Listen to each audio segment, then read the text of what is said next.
The late September afternoon sun cast long shadows across Riverside Elementary School's playground in Millbrook, Pennsylvania. 8-year-old Tyler James Bennett sat alone on the weathered wooden bench near the basketball courts, his small fingers gripping a worn spiral notebook. Inside were dozens of pencil drawings, motorcycles of every kind, carefully sketched with the attention to detail only a lonely child could muster.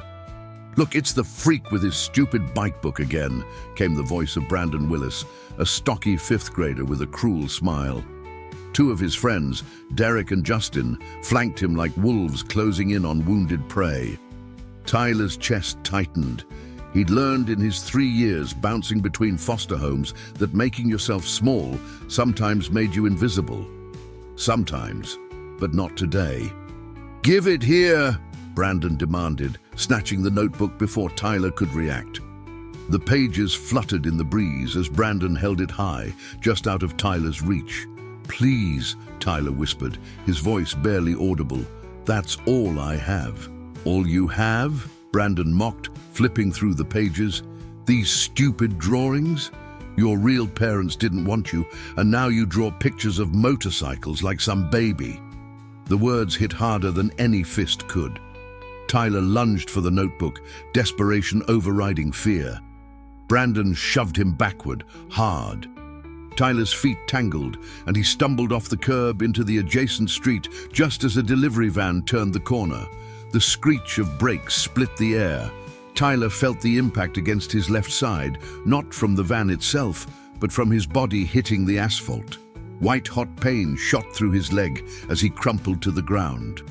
The notebook scattered into the street, pages dancing in the wind.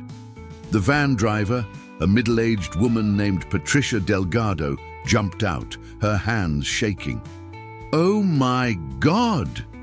Someone call 911! Within seconds, teachers rushed from the building. Mrs. Jennifer Walsh, Tyler's third-grade teacher, knelt beside him.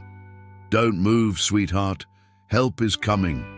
Tyler's vision blurred with tears, not just from pain, but from the familiar feeling of being alone, even in a crowd. As consciousness began to slip, he heard a different sound, the deep rumble of a motorcycle engine. Marcus Cole had been riding for 23 years, and in that time, he'd learned to read the road like some people read books.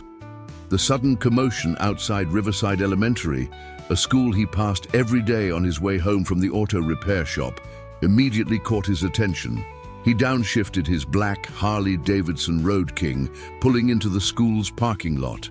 What he saw made his blood run cold. A small boy lay in the street, surrounded by adults in various states of panic.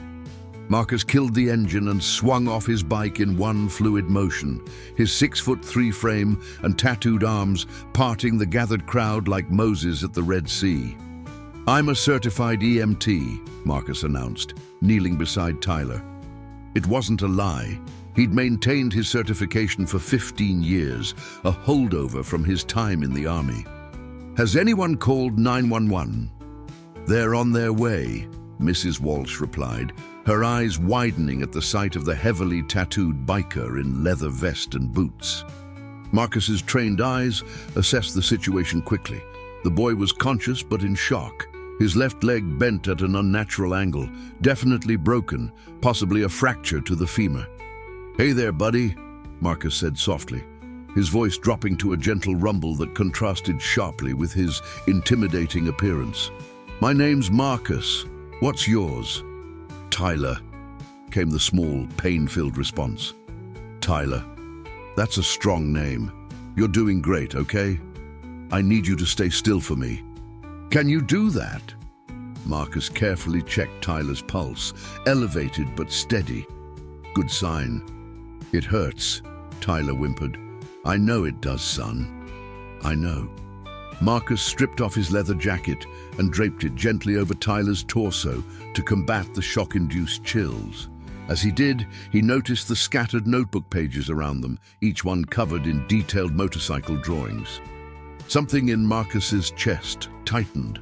a feeling he hadn't allowed himself to experience in 5 years, not since the day his daughter Emma had died from leukemia at age 7. This boy, lying here alone and hurt, reminded him so painfully of those final hospital days. The ambulance arrived within minutes, sirens wailing. Paramedics Rachel Kim and Tom Henderson took over, but Marcus stayed close, providing information about Tyler's condition. As they loaded the boy onto the stretcher, Tyler's small hand reached out, grabbing Marcus's wrist with surprising strength. "My notebook," Tyler said urgently. "Please." Marcus glanced at the scattered pages, then back at the boy's desperate eyes. "I'll get every single page, I promise." As the ambulance pulled away, Marcus spent the next 10 minutes on his hands and knees in the street, collecting every drawing. 23 pages in total, each one a window into a lonely child's dreams. Mrs. Walsh approached him cautiously. "Thank you for helping," she said. "Tyler's in foster care with the Henderson family. I should call them." "Henderson?" Marcus frowned. "David and Susan Henderson? You know them?" Marcus's jaw tightened. He knew of them, a couple who'd fostered over 30 kids in the past decade, well-meaning but overwhelmed, treating foster care more like a business than a calling. "Yeah, I know them. Make the call." At Millbrook General Hospital, Dr. Sarah Mitchell examined the x-rays with a practiced eye. "Fractured femur as suspected. He'll need surgery to set it properly. We're looking at pins and possibly a rod." Susan Henderson, a tired-looking woman in her late 40s, nodded absently while checking her phone. Her husband David stood beside her, equally detached. They'd been through this routine before with other foster children. Accidents happened, paperwork followed, life went on. Tyler lay in the hospital bed, small and alone, even with the Hendersons in the room. The medication dulled the physical pain, but couldn't touch the deeper ache, the knowledge that he was once again just a problem to be managed. The door opened and Marcus walked in, still in his Iron Brotherhood vest, holding the carefully assembled notebook. Susan's eyes widened with alarm at the sight of the large biker. "Security," she started. "Brought the kid's notebook," Marcus said simply, walking past her to Tyler's bedside. The boy's face lit up, the first genuine smile Marcus had seen. "You got them all?" Tyler asked, his voice small but hopeful. "Every single one." Marcus placed the notebook on the bed beside Tyler. "You're really talented. These are incredible drawings." For the first time in 3 years, Tyler felt seen. Not pitied, not managed, not tolerated, but actually seen. "My dad used to have a motorcycle," he whispered, "before the accident." Marcus felt his heart crack a little more. "What kind?" "I don't remember. I was only 5, but I remember the sound and feeling safe." Tyler's eyes grew heavy from the medication. "You smell like motorcycle, like him." The words hit Marcus like a physical blow. He'd spent 5 years building walls around his heart, convincing himself he could never be a father again, that losing Emma had broken something essential in him. But this boy, with his sad eyes and motorcycle dreams, was sledgehammering those walls with every word. "You should go," Susan Henderson said firmly. "We appreciate your help, but Tyler needs rest." Marcus wanted to argue, wanted to tell this woman that Tyler needed more than rest. He needed someone to actually care. But he simply nodded, gave Tyler's hand a gentle squeeze, and left. Outside in the hospital parking lot, Marcus sat on his bike for a long moment, Tyler's words echoing in his mind, and feeling safe. When was the last time that kid had felt safe? He pulled out his phone and dialed a familiar number. After 2 rings, a gruff voice answered. "Marcus, what's up?" "Tommy, I need to call a Brotherhood meeting tonight." Thomas "Tommy" Brennan, president of the Iron Brotherhood Motorcycle Club, heard something in Marcus's voice he hadn't heard in years. Purpose. "Everything okay?" "No," Marcus said honestly. "But it might be." I'll explain at the clubhouse. 8 o'clock? We'll be there, brother. Marcus started his bike, the familiar rumble usually a comfort. But tonight, it just reminded him of a little boy who'd lost everything and found solace in pencil drawings of the machines that once meant safety and family. As he rode through Millbrook's quiet streets, past row houses and corner stores, past the lives of people who had families waiting at home, Marcus made a decision that would change everything. He didn't know how yet, didn't know if it was even possible, but he knew one thing with absolute certainty. The Iron Brotherhood Clubhouse sat on the outskirts of Millbrook, a converted warehouse that had once manufactured industrial parts. Now it served as headquarters for one of Pennsylvania's most respected motorcycle clubs, respected by those who knew them, feared by those who judged books by their covers. By 8 o'clock, 23 members had gathered in the main hall, a cavernous space decorated with vintage motorcycle memorabilia, chapter flags, and photographs spanning 30 years of brotherhood. These weren't the outlaws that Hollywood portrayed. They were veterans, mechanics, nurses, teachers, and small business owners who shared a love of motorcycles and a commitment to their community. Tommy Brennan, a barrel-chested man in his 50s with more grey than black in his beard, called the meeting to order. Marcus called this gathering. "The floor is yours, brother." Marcus stood, feeling the weight of 23 pairs of eyes. These people were his family, the only family he'd allowed himself after Emma's death. They'd pulled him from the darkest depression, given him purpose when suicide seemed like the easier option. "Today I met a kid," Marcus began, his voice rough with emotion. 8 years old, foster care, alone. Got hurt because some bullies pushed him into the street. He paused, gathering his thoughts. "I've spent 5 years telling myself I could never be a father again, that losing Emma broke something in me that couldn't be fixed." The room was silent. Everyone knew Marcus's story, knew the pain that had nearly destroyed him. "But this kid, Tyler," Marcus's voice cracked slightly. "He draws motorcycles because they remind him of feeling safe with his dad before his parents died. And today, lying in that street, hurt and alone, he still had hope in his eyes, still had fight." Rebecca Raven Foster, the club's vice president and a former army nurse, leaned forward. "What are you saying, Marcus?" "I'm saying I want to apply to be his foster parent. Maybe more.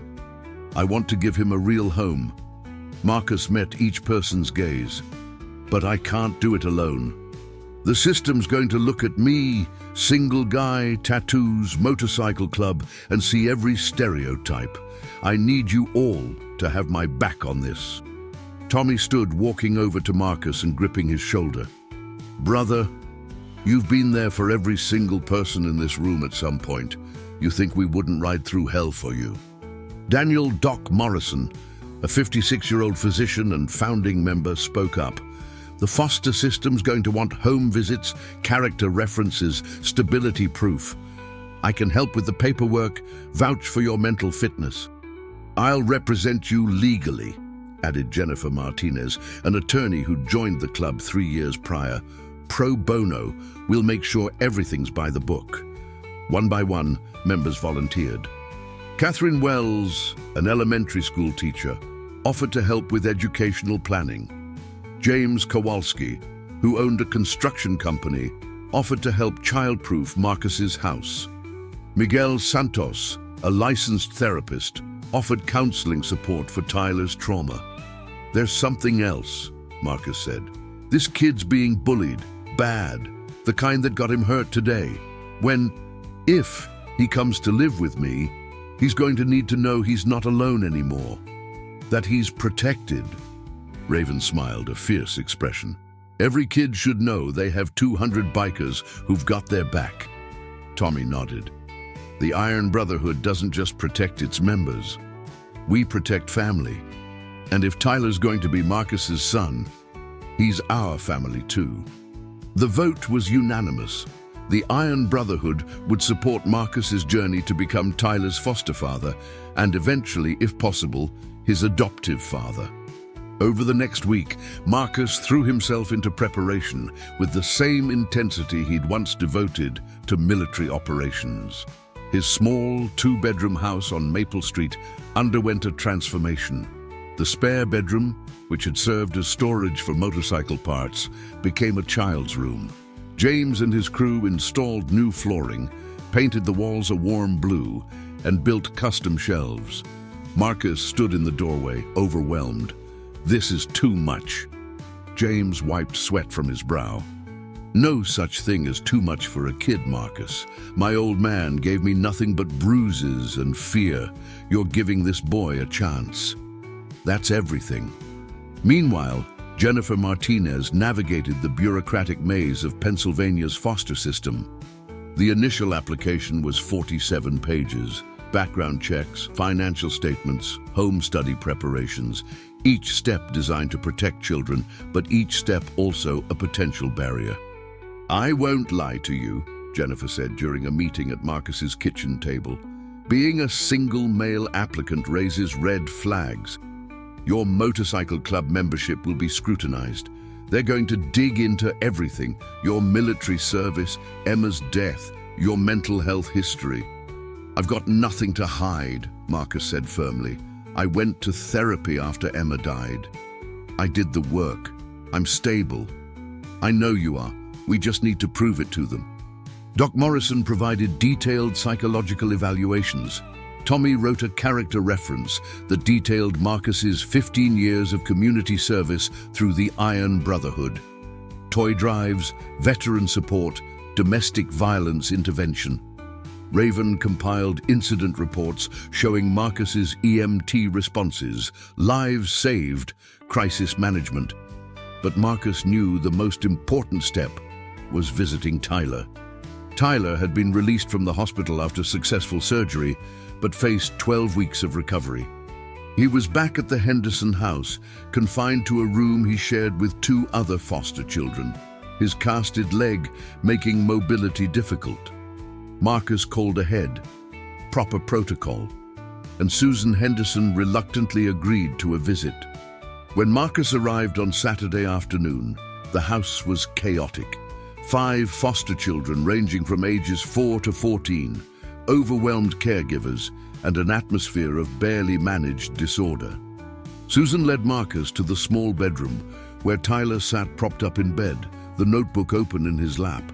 The boy's face transformed when he saw Marcus.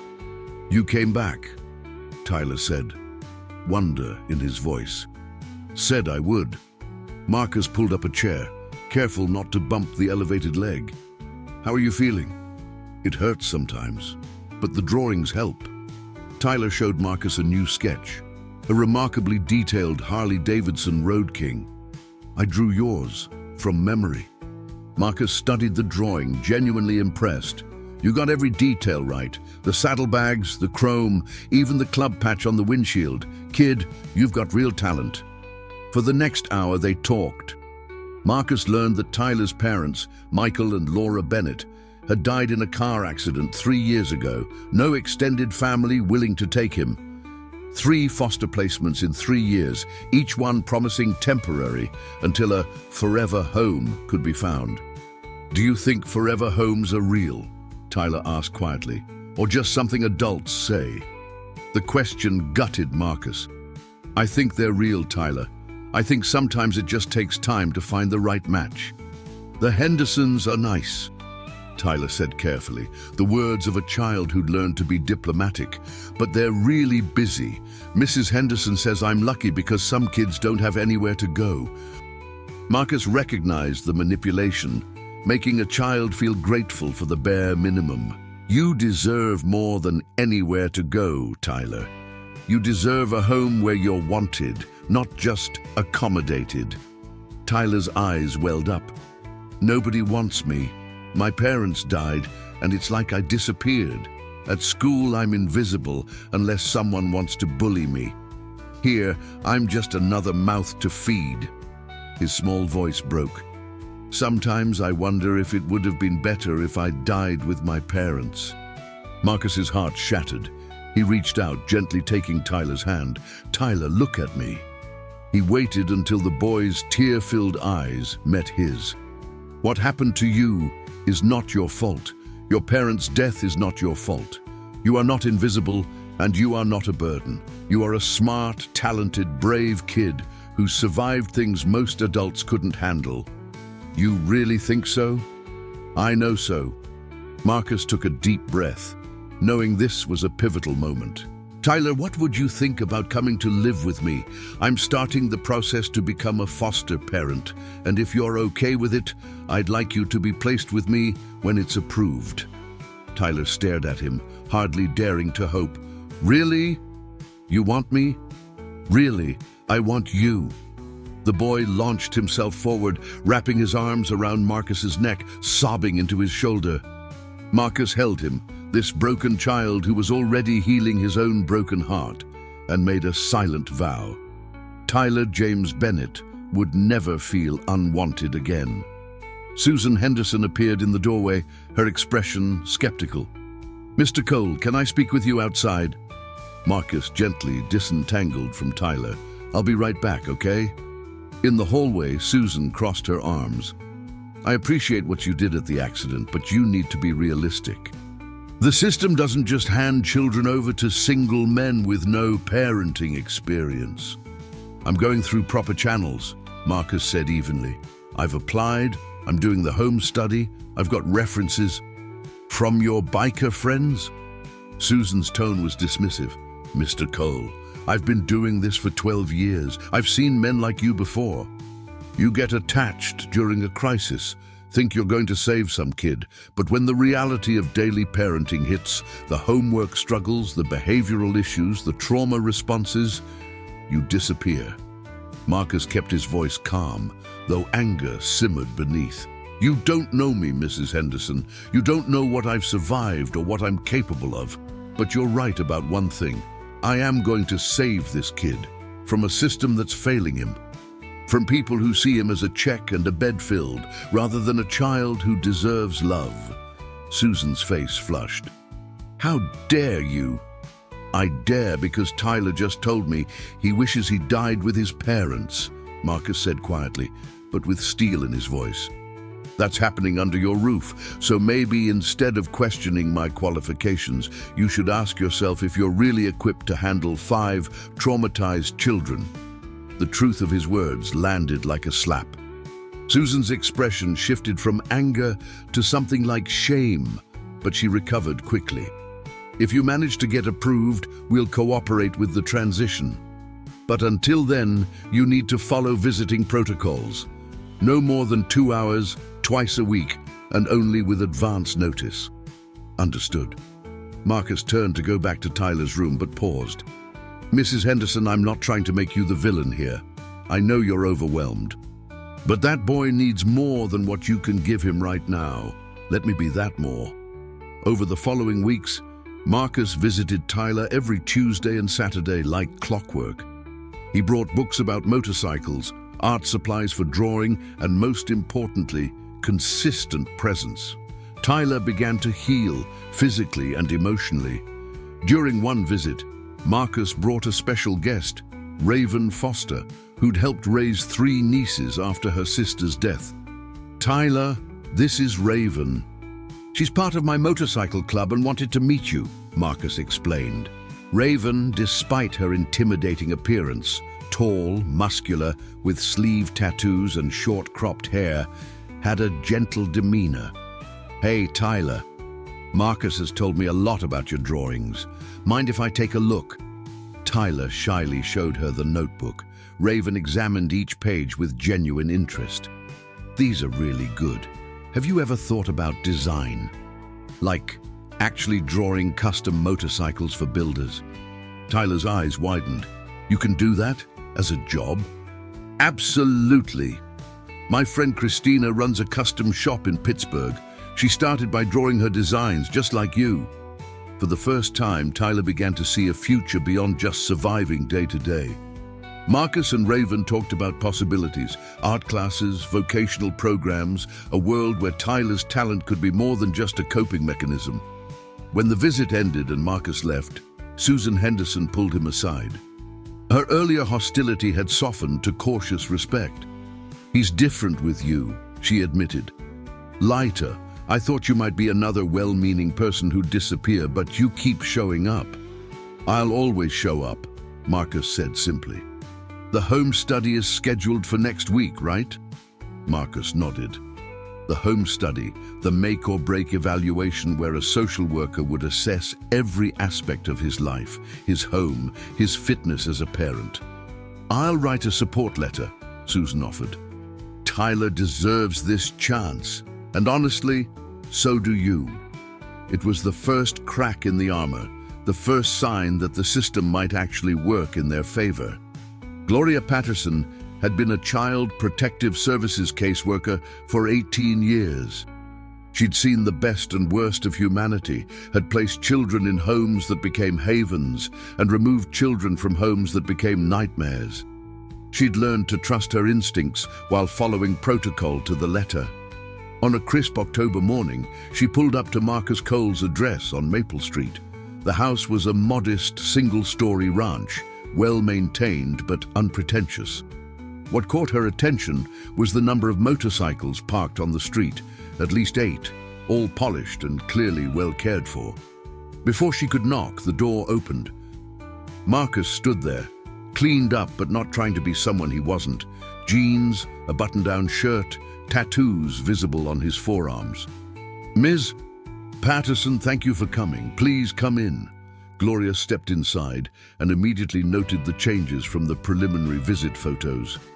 The living room was comfortable, clean, with furniture that looked lived in but maintained. Photographs lined the mantel, military service pictures, motorcycle club events, and one that made her pause. A little girl with a bright smile, clearly very sick, hugging a younger Marcus. "My daughter, Emma," Marcus said quietly. "She died 5 years ago. Leukemia. I'm sorry for your loss." Gloria's tone was professional but not unkind. She'd read about Emma in Marcus's background disclosure, the death, the subsequent depression, the therapy. "Shall we begin the tour?" Marcus led her through the house. The kitchen was organized, stocked with healthy food and child-appropriate items he'd researched. The bathroom had been updated with non-slip mats and a first aid kit prominently displayed. His own bedroom was modest, almost sparse. Then they reached Tyler's room. Gloria stepped inside and felt her professional detachment waver. The room had been transformed with obvious care and thought. The walls were painted a soft blue with hand-stenciled clouds. Shelves displayed motorcycle models, nothing expensive but thoughtfully chosen. A desk sat beneath the window, stocked with art supplies. The bed had a comfortable mattress with a quilt depicting various motorcycles. But what caught Gloria's attention was the corkboard on the wall, already decorated with Tyler's drawings, carefully framed and displayed. "I wanted him to see his talent honored," Marcus explained. "Not just something to pass time, but real art worth displaying." Gloria examined the room's safety features, outlet covers, window locks, proper lighting. Everything exceeded requirements. "Mr. Cole, this is impressive, but I have to ask the difficult questions. Why do you want to foster Tyler specifically?" Marcus had prepared for this. "Because I see myself in him, not the circumstances, but the pain. When Emma died, I wanted to die too. I spent a year barely functioning, going through motions. My brothers and sisters in the Iron Brotherhood pulled me back from that edge. They gave me a reason to keep living when I couldn't find one myself." He met Gloria's eyes directly. "Tyler told me he wishes he died with his parents." "That's a hole I recognize, Ms. Patterson, and I know I can help him climb out of it because I've climbed out myself." "You've been through extensive therapy," Gloria noted, consulting her file. "Dr. Richard Chen provided a very positive evaluation, but fostering a traumatized child could trigger your own trauma. Have you considered that?" "Extensively," Marcus said. "I'm still in therapy, by the way. Weekly sessions. Dr. Chen and I have discussed exactly this scenario. Yes, there will be hard moments, but I have support systems in place. My club, my therapist, my community. I'm not going into this blind or alone." Gloria appreciated the honesty. Too many applicants presented unrealistic optimism, pretending parenting would be easy. Marcus acknowledged the challenges. "Tell me about the Iron Brotherhood," Gloria said. "The club has a somewhat intimidating reputation." Marcus smiled slightly. "We look scary. That's intentional, actually. But look at our actual record." He handed her a folder Jennifer had prepared. Newspaper clippings, community awards, volunteer hour logs. "We run annual toy drives that benefit 500 kids. We escort abuse victims to court hearings. We've rebuilt homes for veterans, funded medical treatments for uninsured children, and intervened in domestic violence situations. The club members are military veterans, teachers, medical professionals, skilled tradespeople. We're a family bonded by love of motorcycles and service to community. The leather and tattoos might look dangerous, but we're probably the safest people Tyler could have around him." Gloria spent the next hour asking detailed questions about daily routines, discipline philosophies, educational plans, emergency protocols. Marcus answered each one thoughtfully, sometimes admitting, "I don't know, but I'll learn when appropriate." Finally, Gloria asked the most important question. What happens when this gets hard? When Tyler has nightmares, behavioral issues, attachment problems? When you're exhausted and frustrated and wondering why you signed up for this? Marcus didn't hesitate. "I remember that he's worth it. I remember that Emma would want me to help another child who's hurting. I reach out to my support system. I call my therapist. I take a breath and try again." He paused. "Ms. Patterson, I'm not under the illusion that love solves everything, but love plus commitment plus resources plus community support, that can solve a lot." Gloria made notes, her expression unreadable. "I'll need to interview character references and do background checks with your motorcycle club. That'll take about 2 weeks. Whatever you need." As Gloria prepared to leave, there was a knock at the door.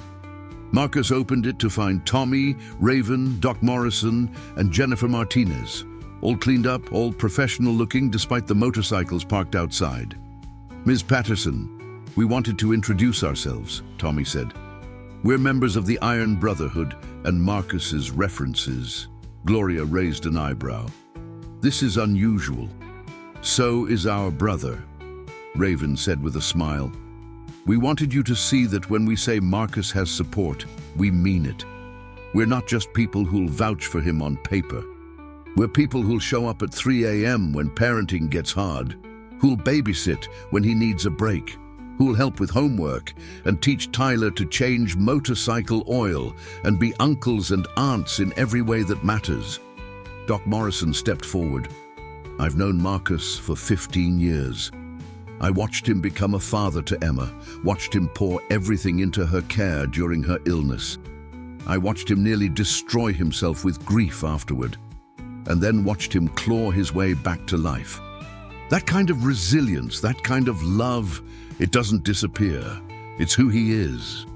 Gloria looked at this unusual group.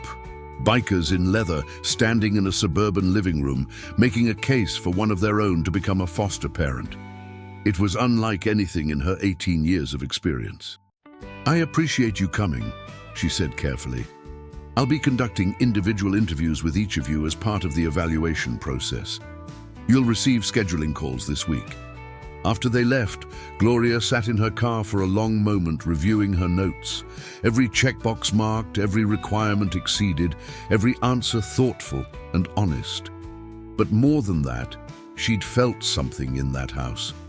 The same thing she'd felt in the best placements of her career, genuine love waiting to happen. Still, she had a job to do. Over the next 2 weeks, she interviewed 15 people connected to Marcus. Every conversation reinforced the same picture: a man who'd suffered tremendous loss, done the hard work of healing, and was genuinely ready to parent again. She visited the Iron Brotherhood clubhouse, expecting to find a den of delinquency. Instead, she found a well-organized community center where members were planning a Christmas toy drive, organizing a food bank run, and tutoring local kids in motorcycle mechanics as a vocational pathway. She interviewed Tyler's teacher, Mrs. Walsh, who spoke emotionally about the change in Tyler since Marcus entered his life. He smiles now. He talks about the future. Before, he was just existing. Now he's living. She even spoke with Susan Henderson, who admitted, "I was skeptical at first, but Marcus has been nothing but consistent, appropriate, and genuinely caring. Tyler talks about him constantly. If the system approves this placement, I think it could be transformative for that child." Finally, Gloria visited Tyler himself at the Henderson house. The boy's leg cast had been removed the previous week, replaced with a walking boot. "Tyler, I want to ask you about Mr. Cole," Gloria began gently. "How do you feel about the possibility of living with him?" Tyler's face lit up in a way that answered the question before words could. "Marcus is the best person I've ever met. He listens to me like what I say matters. He doesn't make me feel like I'm a problem or a bother. When I'm with him, I feel safe." He paused, then added with heartbreaking sincerity, "I feel like maybe I could have a dad again. If you lived with Marcus, what would you want that to look like?" "I'd want to help with his motorcycle, learn about engines, keep drawing, and maybe he could help me get better. Go to a real school where kids don't know me as the foster kid." Tyler's voice grew quieter. "I'd want to have a home where I could stay forever, where I don't have to worry about being sent away when I mess up. What if Marcus got frustrated with you, or you had a bad day?" Tyler considered this seriously.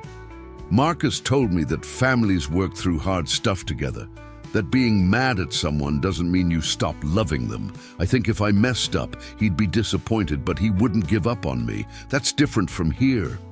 Gloria left the interview with tears in her eyes, something that rarely happened after 18 years in the system. 3 weeks after the initial home study, Gloria sat in her office, reviewing Marcus Cole's file one final time. Every evaluation was positive, every reference glowing, every requirement exceeded. But more importantly, every instinct she'd honed over nearly 2 decades told her this placement was right. She picked up her phone and dialed Marcus's number. He answered on the first ring. "Mr. Cole, this is Gloria Patterson. I've completed your home study evaluation." Marcus's heart hammered. "And? Your application has been approved. Pending final administrative review, which should take about a week. You'll be certified as a foster parent in the state of Pennsylvania." She paused, allowing herself a smile he couldn't see. "Furthermore, I'm recommending immediate placement of Tyler James Bennett in your home once certification is finalized." Marcus had to sit down. "Are you serious?" "Completely. You'll receive official documentation within 5 business days, followed by transition planning meetings. Given Tyler's existing relationship with you, I'm recommending an accelerated transition. A few supervised visits, then full placement within 2 weeks." "Thank you," Marcus said, his voice thick with emotion. "Thank you so much. Mr. Cole, Marcus, thank you for being the kind of person who shows up for kids like Tyler. The system needs more people like you." After hanging up, Marcus sat in his living room, overwhelmed. 5 years ago, he'd buried his daughter and couldn't imagine ever being a father again. Now, he was about to become one. Not replacing Emma, never that, but honoring her memory by giving another child the love she'd taught him to give. He called Tommy first. "We're approved." "Hell yes!" Tommy's joy boomed through the phone. "Church meeting tonight. We celebrate." Within hours, the entire Iron Brotherhood knew. That evening, the clubhouse was filled with celebration, not alcohol-fueled and wild, but genuine, heartfelt joy. a family celebrating its expansion. Raven raised a glass of soda. To Marcus and Tyler, the beginning of something beautiful. To family, the group echoed.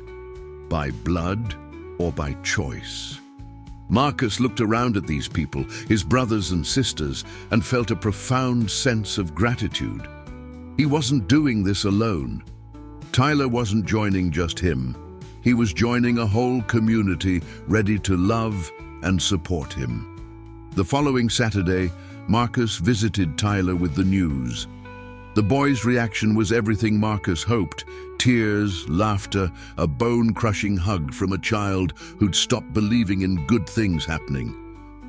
"You're really going to be my foster dad?" Tyler asked for the third time, needing reassurance that this wasn't a dream. "Really and truly," Marcus confirmed. "In about 2 weeks, you'll move into your new room, your home. Can I call you Dad?" The question was whispered, vulnerable. Marcus's eyes stung with tears. "Tyler, I would be honored if you called me Dad." For the first time in 3 years, Tyler James Bennett had a father, and for the first time in 5 years, Marcus Cole had a son. Everything was about to change. The transition happened faster than anyone expected. Within 10 days of approval, Tyler's belongings, such as they were packed into 2 duffel bags and a cardboard box. 3 years of foster care, and everything he owned fit in Marcus's Chevy pickup truck with room to spare. Susan Henderson hugged Tyler goodbye, genuine emotion in her eyes. "Be good for Marcus. You deserve this, sweetheart. Thank you for taking care of me," Tyler said politely. Because despite everything, the Hendersons had provided shelter when he had none. The drive to Maple Street took 15 minutes. Tyler sat in the passenger seat, his notebook clutched in his lap, barely breathing as they pulled into the driveway of the small ranch house. "Ready?" Marcus asked gently. Tyler nodded, not trusting his voice. Inside, Marcus had prepared a surprise. The living room was filled with people, 20 members of the Iron Brotherhood, all there to welcome Tyler home. A banner read, "Welcome home, Tyler," in hand-painted letters. Tyler froze in the doorway, overwhelmed. These big, intimidating bikers, with their tattoos and leather, were all smiling at him like he mattered. Tommy stepped forward, kneeling to Tyler's level. "Hey, Tyler, I'm Tommy, president of the Iron Brotherhood. We wanted to officially welcome you to our family. Marcus is our brother, which makes you our nephew, and we take care of family." One by one, members introduced themselves. Raven brought him a leather Iron Brotherhood vest, child-sized with Tyler embroidered on it and a patch reading "Family." Doc Morrison gave him a medical kit. "Every biker should know basic first aid," he explained with a wink. Catherine Wells, the elementary school teacher, presented him with a box of advanced art supplies. For when the notebook isn't enough. Miguel Santos, the therapist, simply shook his hand. "My door's always open if you need to talk about anything." Tyler was speechless, tears streaming down his face, but for the first time in years, they were happy tears. Marcus put a hand on his shoulder. "Want to see your room again?" They walked down the hallway together. Marcus opened the door to reveal not just the room Tyler had seen before, but new additions. A bookshelf now filled with age-appropriate books, a desk with a new laptop computer, and on the bed, a stuffed motorcycle that looked exactly like Marcus's Harley. "It's too much," Tyler whispered. "It's exactly enough," Marcus countered. "This is your space, your home. You're not a guest, Tyler. You're my son." That night, after the Brotherhood members left and the house grew quiet, Marcus helped Tyler unpack. The 2 duffel bags and cardboard box looked even more pathetic spread out on the bed. "Is this really all you have?" Marcus asked gently. Tyler shrugged, embarrassed. "Foster kids travel light. Makes it easier when you have to move." Marcus's heart broke a little more. "You're not moving again. This is permanent. So tomorrow we go shopping. You need clothes that fit, shoes that aren't worn out, things that are yours. I don't want you to spend..." Tyler. Marcus knelt down, taking the boy's hands. Let me be clear about something. I chose you. I chose to be your dad. That means taking care of you isn't a burden or an expense I resent. It's a privilege. So tomorrow, we get you what you need, and we do it together, okay? Tyler nodded, overwhelmed by the concept of being chosen, wanted, prioritized. That first night, Marcus tucked Tyler into bed, something the boy hadn't experienced in 3 years. Sleep well. I'm right down the hall if you need anything. Marcus, I mean Dad? Tyler's voice was small. Yeah, buddy? What if I have nightmares?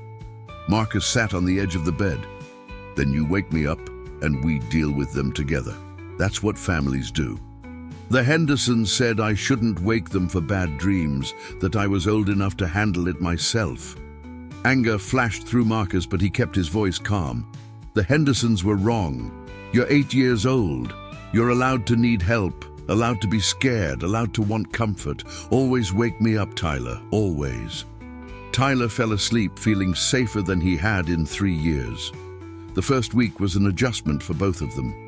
Marcus, despite all his preparation, realized how much he'd forgotten about parenting an 8-year-old. Tyler needed structure, routine, patience, and constant reassurance that he wasn't going to be sent away. Small things triggered Tyler's trauma. The first time Marcus raised his voice, not at Tyler, but at a stuck jar lid, the boy flinched and apologized reflexively. Marcus immediately recognized the response. Tyler, hey, look at me. He waited until the frightened eyes met his. I'm not mad at you. I was frustrated with the jar. You did nothing wrong. You never have to apologize for my emotions, okay? Okay, Tyler whispered, still tense. Has someone yelled at you before? In a foster home? Tyler nodded slightly. The Hendersons didn't really, but before them, the Mitchells. Mr. Mitchell yelled a lot, about everything. Marcus made a mental note to discuss this with Miguel Santos. I'm not perfect, Tyler. I might get frustrated sometimes, might raise my voice when I'm stressed, but never at you without good reason, and even then, I'll explain what's wrong and we'll work through it. You're not going to walk on eggshells in your own home. Slowly, Tyler began to relax. He learned that Marcus's moods weren't his responsibility, that mistakes, like spilling juice or forgetting homework, resulted in gentle corrections, not explosions. He learned that family dinner meant sitting together, talking about the day, being heard. Marcus learned too.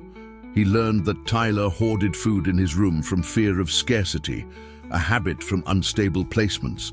Instead of forbidding it, Marcus assured him the kitchen was always accessible, and gradually the hoarding decreased. He learned that Tyler had significant gaps in his education from moving schools repeatedly. Rather than shame, Marcus contacted Catherine, who created a tutoring plan. He learned that Tyler was terrified of thunderstorms, a holdover from the night his parents died in a rain-slicked accident. The first storm, Marcus found Tyler hiding in his closet, hands over his ears. Marcus sat with him, explaining the science of thunder, grounding him in facts rather than fear, holding him until the storm passed. My dad used to do this, Tyler said quietly when the thunder faded. Sit with me during storms. Your dad sounds like he was a good man, Marcus said carefully, never wanting to replace Tyler's biological father. He was the best, until he wasn't there anymore. Tyler looked up at Marcus. But now you're here. Does that make me lucky twice? Marcus hugged him close. Makes us both lucky. 2 weeks into the placement, it was time for Tyler to start at his new school, Millbrook Elementary, where Catherine Wells taught 4th grade. Marcus had enrolled Tyler in 3rd grade, with Catherine consulting to ensure proper support. The night before the first day, Tyler was anxious, pacing his room. What if they don't like me? He asked Marcus. What if the bullying starts again? Marcus sat on Tyler's bed, choosing his words carefully. Tyler, I can't promise no one will ever be mean to you. Kids can be cruel. But I can promise that you're not alone anymore. You have me, You have the Brotherhood and you have a teacher, Ms.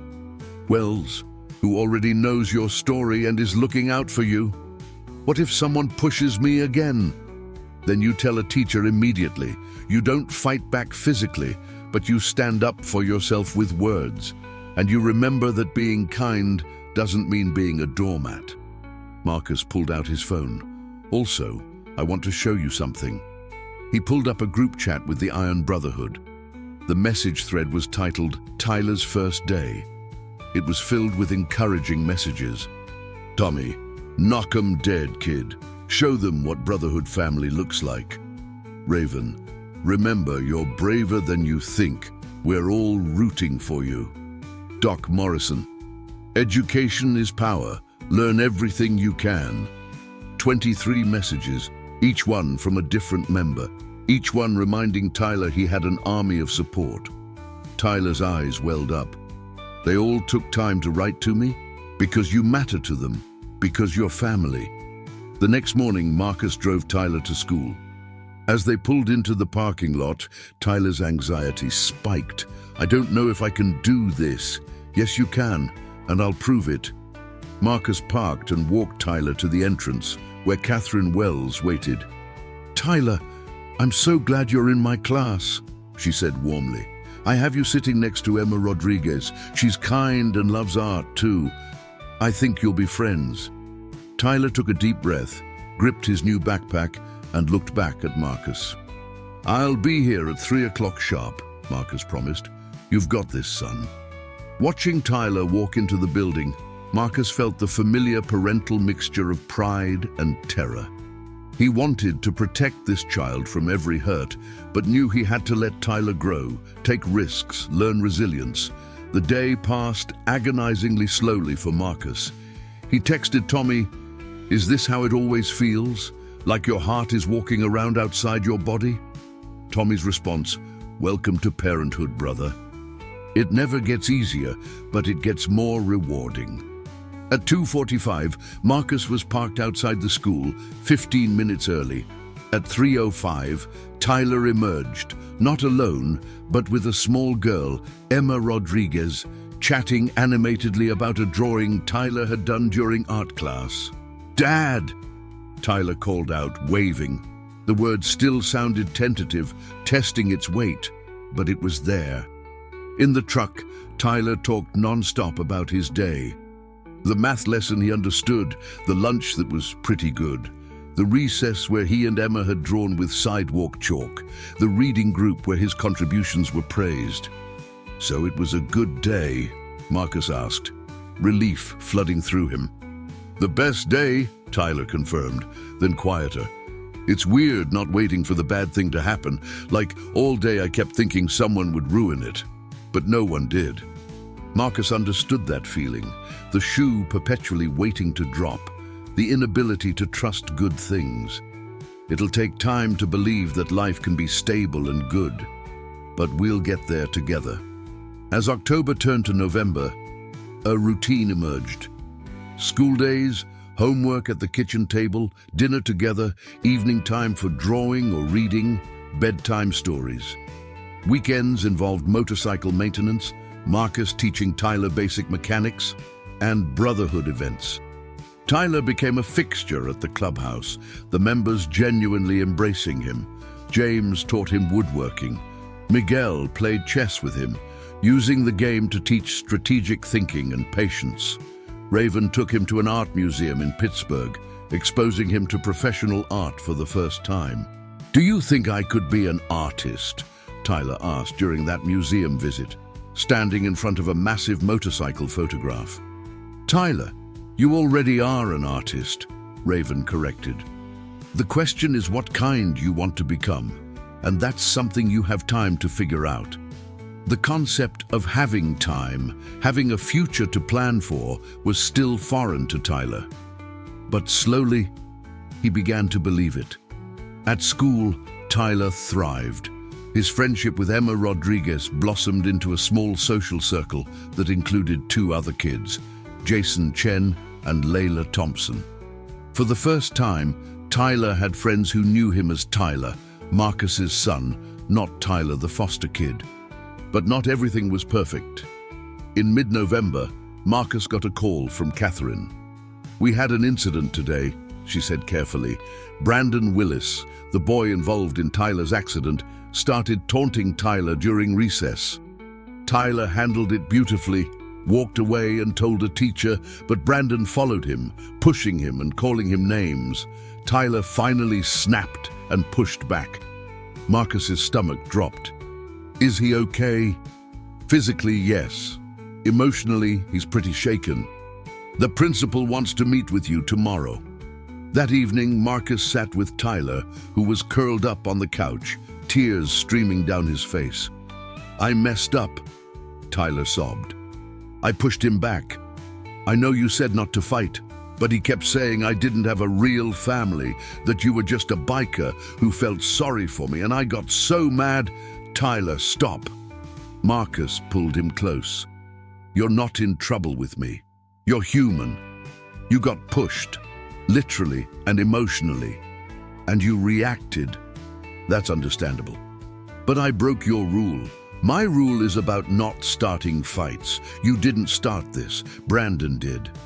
Yes, pushing back wasn't ideal, but I'm not going to punish you for having a breaking point." Marcus tilted Tyler's chin up. "What Brandon said about me just feeling sorry for you, you know that's not true, right?" "I know," Tyler whispered, "but it still hurt.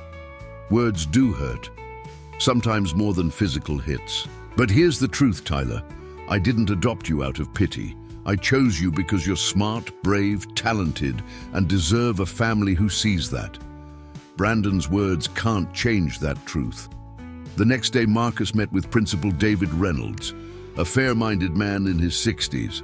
The meeting included Brandon's parents, the Willises, who looked defensive before anyone even spoke. "Let's be clear," Mr. Willis started. "Boys will be boys. Brandon was just teasing." "Your son has been bullying mine for months," Marcus interrupted calmly. "The teasing led to Tyler being injured badly enough to require surgery. And yesterday, according to multiple witnesses, Brandon instigated another confrontation." Mrs. Willis sniffed. "Maybe if Tyler wasn't so sensitive, maybe if your son wasn't cruel, we wouldn't be here," Marcus said, his voice hardening. Principal Reynolds held up a hand. "Let's focus on resolution. Brandon will face suspension for instigating the incident. Tyler will receive a warning for physical retaliation, but given the context and his prior clean record, no formal discipline is warranted. However, I am implementing a zero-tolerance policy for Brandon going forward." The Willises left the meeting looking furious, but Marcus didn't care. Tyler's safety and dignity mattered more than their feelings. Walking out of the school, Tyler asked quietly, "Are you disappointed in me?" Marcus stopped, kneeling to Tyler's level in the parking lot. "Tyler, look at me. I'm proud of you. You tried to walk away. You told a teacher. You only reacted when pushed past your limit. That shows incredible self-control for an 8-year-old. I'm not disappointed. I'm impressed." Tyler threw his arms around Marcus's neck. "I love you, Dad." It was the first time Tyler had said those words. Marcus held him tight, his own voice thick with emotion. "I love you too, son. So much." As Thanksgiving approached, Marcus faced a new question: how to handle Tyler's first major holiday as part of their family. The Iron Brotherhood traditionally held a massive Thanksgiving dinner at the clubhouse, feeding over 100 people, members, families, and community members who had nowhere else to go. "I want you to help me cook," Marcus told Tyler one evening. "Thanksgiving is about gratitude and family. You're my family, so we do this together." They spent the week before Thanksgiving preparing. Marcus taught Tyler how to make cornbread stuffing, mashed potatoes, bake pies. Tyler was clumsy at first, getting flour everywhere. But Marcus just laughed and showed him again. "My mom used to let me help in the kitchen," Tyler said quietly while rolling out pie crust. "I'd forgotten that until now." "Tell me about her," Marcus encouraged gently. Tyler rarely spoke about his biological parents. She was really pretty. She had brown hair like mine, and she sang all the time, even when she couldn't carry a tune. Tyler smiled at the memory. Dad would cover his ears and pretend it hurt, and she'd sing louder just to annoy him, but you could tell he loved it. They sound wonderful. They were. Tyler's eyes grew sad. Do you think it's okay that I love you even though I still love them? Marcus's heart ached. Tyler, love doesn't run out. You can love your biological parents and love me. They don't compete. Your mom and dad will always be your first parents, and they'd be happy knowing someone is taking care of you now. You really think so? I know so.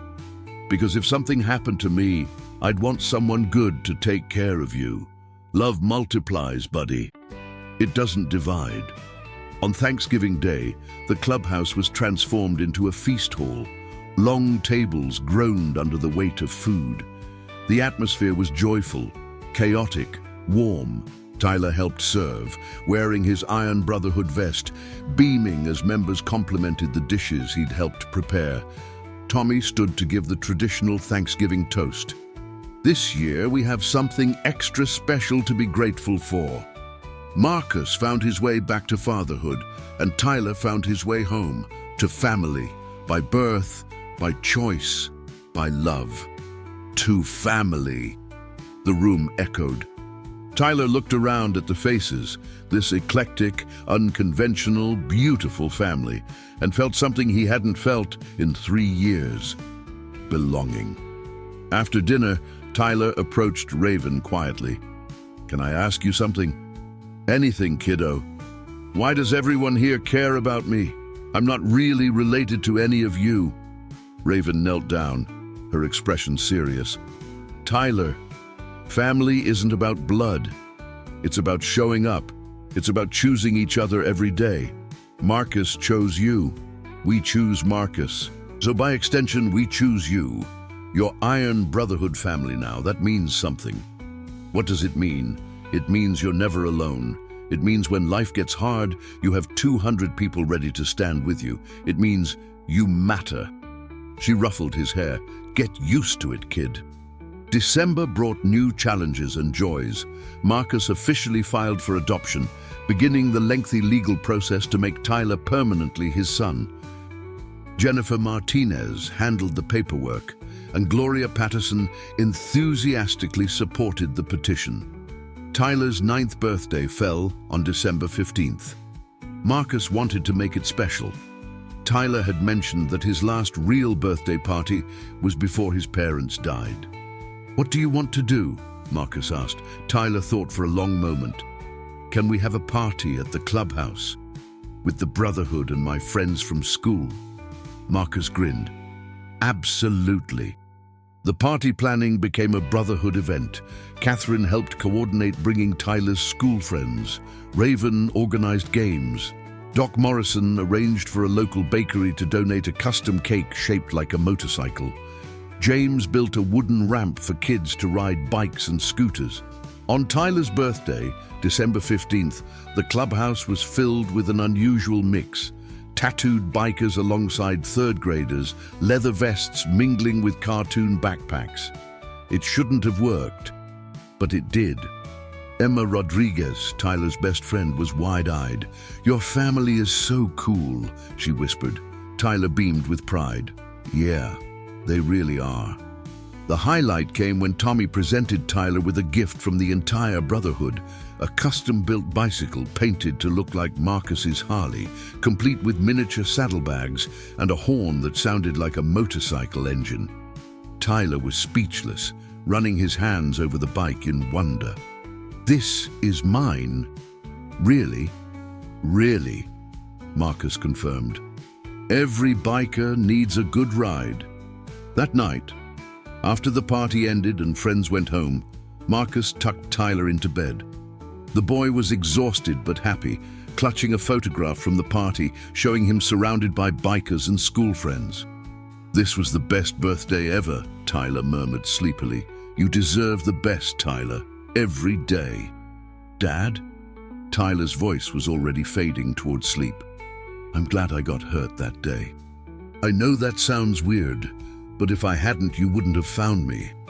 Marcus felt tears prick his eyes. "I'm glad I found you too, son.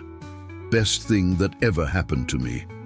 As Tyler drifted off, Marcus sat there for a long moment, marveling at how life could change so completely. A year ago, he was going through motions, existing but not truly living. Now he had purpose, love, a reason to wake up excited each morning. Emma's death had nearly destroyed him. But Tyler's life was rebuilding him, piece by piece. January brought Pennsylvania winter in full force. Snow, ice, and the kind of cold that made motorcycles impractical for daily use. But it also brought a development Marcus had been dreading.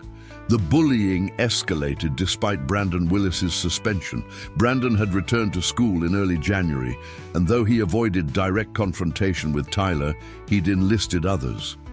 Whispered insults in hallways, accidental shoving in lunch lines, social exclusion attempts.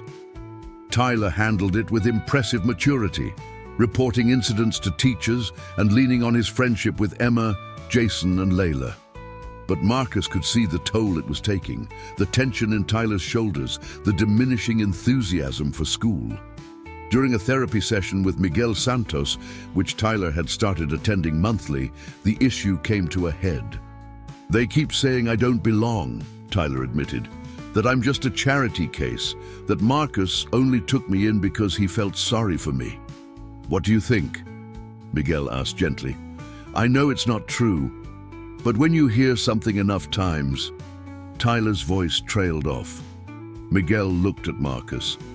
"What Tyler needs is public affirmation. He needs to see, visibly, that he's not alone, that his family is real and present." An idea began forming in Marcus's mind, an idea that would require brotherhood support, but could make all the difference. That evening, Marcus called an emergency church meeting. 23 members gathered at the clubhouse within an hour. "Tyler's still being bullied," Marcus explained. "Not physically anymore, but psychologically.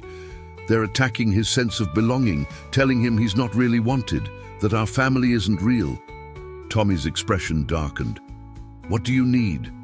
"I need us to show them exactly how real this family is. I need us to make a statement." Raven leaned forward. "What kind of statement?" Marcus outlined his plan. It was bold, potentially controversial, but unanimously approved. The Iron Brotherhood would ride. The following Monday, Marcus drove Tyler to school as usual. Tyler was quieter than normal, dreading another week of whispered insults and isolation attempts. "You okay, buddy?" Marcus asked. "Just tired," Tyler said, which Marcus recognized as code for emotionally exhausted but trying to be strong. Marcus pulled into the drop-off lane at Riverside Elementary. "Tyler, I need you to trust me today. Something special is going to happen, but I need you to go to class like normal. Can you do that?" Tyler looked confused, but nodded. "Okay. I love you, son." "Love you too, Dad." As Tyler walked toward the school entrance, backpack slung over his shoulders, Marcus watched with a mixture of pride and protectiveness. Then he pulled out his phone and sent a single text to the Brotherhood group chat. "It's time." Tyler's morning was typically difficult. Brandon and his allies made sure to bump Tyler in the hallway between classes, whispered "foster freak" loud enough for him to hear. During recess, most kids avoided Tyler, not wanting to become targets themselves by association. Emma stayed loyal, sitting with Tyler at lunch, but even she looked uncomfortable with the social pressure. "I don't understand why they're so mean," she said. "Because they can be," Tyler replied with resignation beyond his years.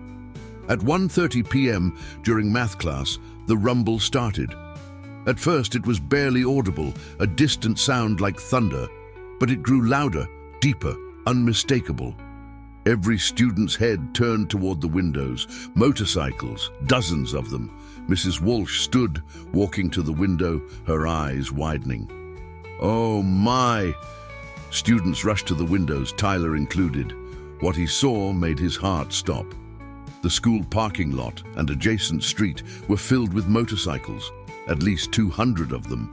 Iron Brotherhood members from across Pennsylvania had answered the call, riding from Pittsburgh, Harrisburg, Philadelphia, Erie. They sat on their bikes in organized formation, engines rumbling in synchronized power. At the front, unmistakable on his black Harley Road King, was Marcus. Principal Reynolds appeared in the classroom doorway, looking both concerned and amazed. "Tyler Bennett, you're needed in the main office." Tyler's stomach dropped. "Am I in trouble?" "No, son. Just come with me." As Tyler walked through the hallways, he could hear the commotion, teachers trying to maintain order while students crowded every window. The rumble of motorcycle engines vibrated through the building itself. Principal Reynolds led Tyler outside. The sight that greeted him was something from a dream. 200 motorcycle riders stood in formation in the parking lot. They weren't revving engines aggressively or being threatening. They simply stood, a silent wall of solidarity, leather and chrome and absolute presence. Marcus dismounted and walked toward Tyler, kneeling to his level on the school steps. "Dad, what's happening?" Tyler asked, overwhelmed. Marcus put his hands on Tyler's shoulders. "Tyler, I wanted you to see something. I wanted everyone here to see something." He gestured to the assembled riders. "Every single person here came today for one reason: to show you, and anyone who doubts it, that you are not alone. You are not a charity case. You are not unwanted." Tommy stepped forward, addressing not just Tyler, but the hundreds of students and staff now gathered at the windows and doors. "Tyler Bennett is Iron Brotherhood family." Tommy's voice boomed across the parking lot. "That means he has 200 brothers and sisters who will stand with him, protect him, support him. Anyone who bullies him, anyone who makes him feel small or unwanted, is making an enemy of all of us." One by one, riders removed their helmets. Among them were familiar faces: Raven, Doc Morrison, Jennifer, James, Miguel, but also strangers who'd ridden hours just to support Marcus's son. Raven stepped forward next. "We're not here to intimidate children. We're here to remind everyone that family shows up. Family protects its own. Family doesn't let one of their own face the world alone." Doc Morrison added, "Tyler, when you walk into this school tomorrow and every day after, remember this moment. Remember that you have an army at your back, not an army of violence, but an army of love." Tyler was crying, overwhelmed by the display. Marcus pulled him into a tight hug. "You are wanted, Tyler. You are loved. You are protected. Never doubt that." Principal Reynolds stepped forward, his voice carrying across the assembly. "I think I speak for Riverside Elementary when I say we've received the message loud and clear. Tyler Bennett is not alone, and this school will do better to ensure he's treated with the respect and dignity every student deserves." He turned to the student body now gathered outside. "Students, what you're witnessing is what real family looks like. It's not always traditional. It doesn't always look like what you expect. But love is love, and protection is protection. I expect everyone here to reflect on how we treat each other, especially those who are different or vulnerable." Brandon Willis stood at the edge of the crowd, his face pale.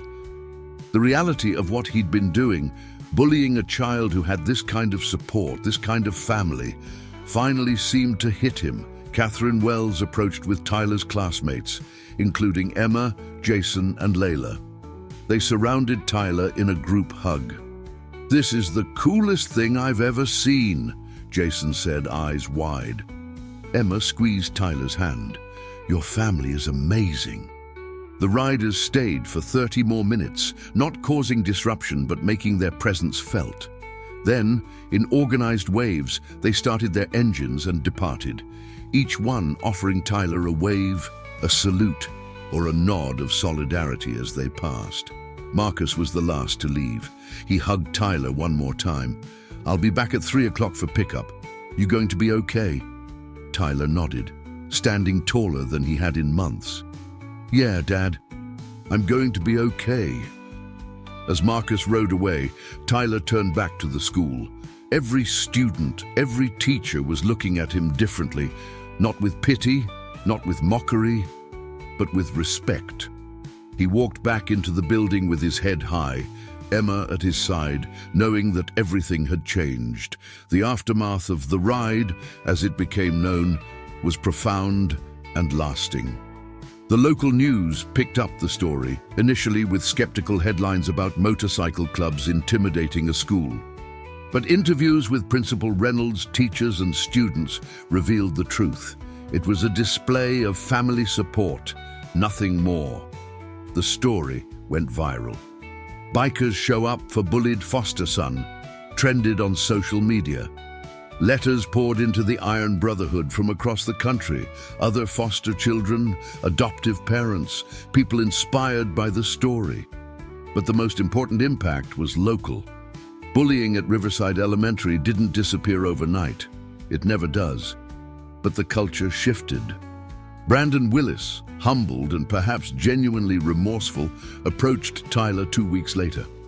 "I'm sorry," Brandon said quietly during recess, away from his usual crowd. "I was angry at stuff at home and took it out on you. That wasn't fair." Tyler studied him for a long moment, then nodded. "Thank you for saying that." They didn't become friends, but the hostility ended, and that was enough. In March, 6 months after Tyler moved in, Marcus and Tyler sat in a courtroom for the adoption hearing. Jennifer Martinez presented the case flawlessly. Gloria Patterson testified about the transformation she'd witnessed. Tommy, Raven, and Doc Morrison provided character statements. Catherine Wells described Tyler's academic and social progress. But the most powerful testimony came from Tyler himself. Judge Margaret Sullivan, a stern woman in her 60s, addressed Tyler directly. "Young man, do you understand what adoption means?" "Yes, Your Honor," Tyler said clearly. "It means Marcus will legally be my dad forever." "And is that what you want?" "More than anything. He's the best dad I could ask for. He shows up for me every single day. He listens to me. He makes me feel safe and wanted. I love him." Judge Sullivan looked at Marcus. "Mr. Cole, are you prepared to be this child's father for the rest of your life? Through teenage years, college, adulthood, through arguments and challenges and all the complexities of parenting?" Marcus stood, his hand on Tyler's shoulder. "Your Honor, the day I met Tyler, my life changed. He healed something in me I thought was permanently broken. Being his father isn't a burden or obligation. It's the greatest privilege I'll ever have. I'm prepared for all of it, the good and the hard, because he's my son. Forever." Judge Sullivan smiled, a rare expression in her courtroom. "Then it is my honor to grant this petition for adoption. Tyler James Bennett, you are now legally Tyler James Cole. Congratulations to you both." The courtroom erupted in applause. The Iron Brotherhood members who'd packed the gallery cheered. Tyler launched himself into Marcus's arms, both of them crying happy tears. "I'm really your son now?" Tyler asked through tears. "You always were," Marcus replied, "but now the whole world knows it officially." That evening, the Brotherhood threw a celebration at the clubhouse. Tyler's adoption certificate was framed and displayed prominently. A banner read, "Welcome home forever, Tyler Cole." Tommy raised a toast. "To Marcus and Tyler, proof that family isn't about biology, it's about choice and love." To the newest official member of the Iron Brotherhood family. "To Tyler," the room echoed. Tyler stood on a chair, encouraged by Raven, and addressed the crowd. "I don't really have a speech prepared," he started nervously, "but I wanted to say thank you. A year ago, I didn't think I'd ever have a family again. I thought I'd just keep moving from place to place until I aged out of the system. But then I met my dad, and he showed me what real family looks like." He looked around at the assembled faces. And then I met all of you, and you showed me that family can be bigger than I ever imagined. You showed up at my school when I needed you. You taught me things and supported me and made me feel like I matter. So thank you for loving my dad and for loving me. There wasn't a dry eye in the room. Marcus hugged Tyler tight. I'm so proud of you, son. I'm proud of you too, Dad. Tyler James Cole sat at his desk in his bedroom, the same room Marcus had prepared 3 years ago, working on a drawing.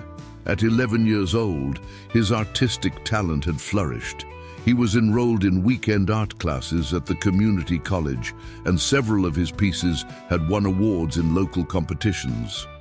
The drawing he worked on now was a commission, his first paid work. A Brotherhood member wanted a custom design for a motorcycle rebuild, and Tyler was sketching the concept. Marcus appeared in the doorway. How's it coming? Good. I think James will really like this design.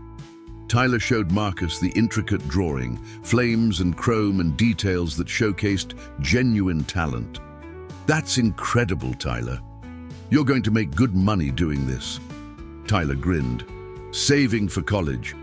Art school, remember? I remember. Marcus felt pride swell in his chest. Tyler had dreams now, plans, a future he believed in. They'd come so far. Tyler was thriving academically, socially, emotionally. The trauma would always be part of his story, but it no longer defined him. He'd learned that being fostered, being adopted, didn't make him less. It made him stronger. Dad, can I ask you something? Tyler set down his pencil. Always. Do you ever regret it? Adopting me? Like you could have had an easier life without dealing with all my stuff. Marcus sat on Tyler's bed, choosing his words carefully. Tyler, my life before you was not easier. It was emptier. Yes, parenting you has challenges, but those challenges are nothing compared to the joy you bring me every single day. You gave me a reason to live fully again. So no, I have zero regrets. You're the best thing that ever happened to me. Tyler hugged him tight. You're the best thing that happened to me, too. A horn honked outside, the distinctive sound of a motorcycle horn. That's Raven, Marcus said. Ready for today's ride? Every Sunday, weather permitting, the Iron Brotherhood took a family ride. Tyler, now 11, had graduated to riding on his own motorcycle, a small dirt bike Marcus had taught him to operate safely, which he rode around their property under supervision. Tyler grabbed his helmet and Iron Brotherhood vest. Ready. They walked outside together to where Raven waited on her bike, along with Tommy, Doc Morrison, and a dozen other members. Hey, Tyler, Raven called. You ready to lead the formation today? Tyler's eyes widened. Leading the formation was an honor, typically reserved for experienced riders. Really? Really, Tommy confirmed. You've earned it, kid. Marcus helped Tyler onto his dirt bike, which would ride in the contained area adjacent to where they'd meet up, while Marcus would carry him on the main roads. Remember everything I taught you. I will, Dad.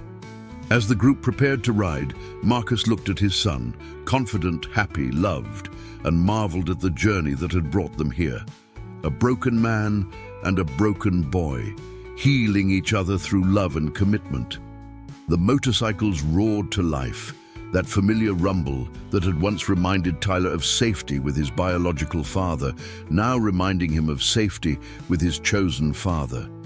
They rode through Millbrook streets, a family on wheels, turning heads and inspiring smiles. People waved, kids pointed excitedly.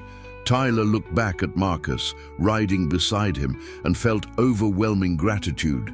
He'd lost his first family to tragedy, but he'd gained a second family through choice and love, a father who showed up every day, a community that protected him, and a future filled with possibility. And as they rode through the Pennsylvania countryside, sun shining, wind rushing past, Tyler realized something profound. He was home. Not just in a house on Maple Street, but in the hearts of people who'd chosen to love him. He was Tyler James Cole. He was Iron Brotherhood family. He was home forever.